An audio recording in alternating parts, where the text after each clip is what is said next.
এমনি ভাবে মানব সেবন, এগুলো সমস্ত অন্যায়ের মোকাবেলায় আমি না, আমরা জিরো টলারেন্স থাকবে। দেশ ও জাতির ঘটনায় আমার মায়েদের গায়ে যারা হাত দিয়েছে, আল্লাহ রাসূল সাল্লাল্লাহু আলাইহি ওয়াসাল্লাম তার অনেক হাদিস আছে, mother is next two naan in the world. মায়ের তুলনা পৃথিবীতে আল্লাহ এবং রাসূল ছাড়া হয় না। আমরা পরে গেলে একটি দিন থাকবে না, ধর্ষণ থাকবে না, নিরাপদে আপনাদের মেয়েরা। নির্মাণে নাম্বার 1 শাহ সিমেন্ট। ছেলেমেয়েরা লেখাপড়া করবে, কোনো ধর্ষণ থাকবে না ইনশাআল্লাহ।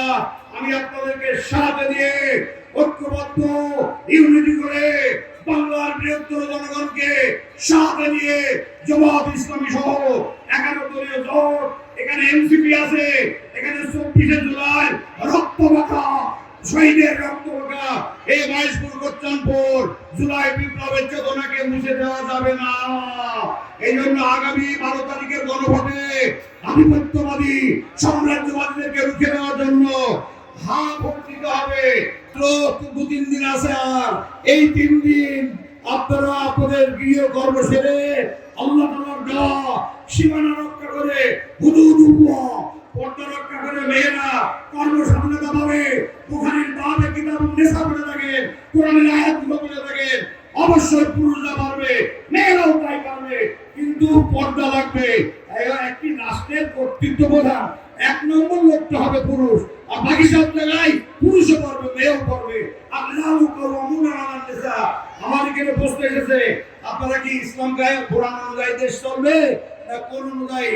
কোরআনকে মাইনাস করে কোনো আইন হবে না।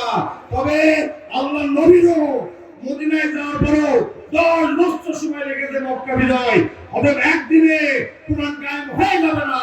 আমরা আমাদের লক্ষ্য সোনার বাংলা, কোরআনের বাংলা, হিন্দু খ্রিস্টান বৌদ্ধ মুসলিম সকল মানুষের নাগরিক অধিকার সংরক্ষণের বাংলা।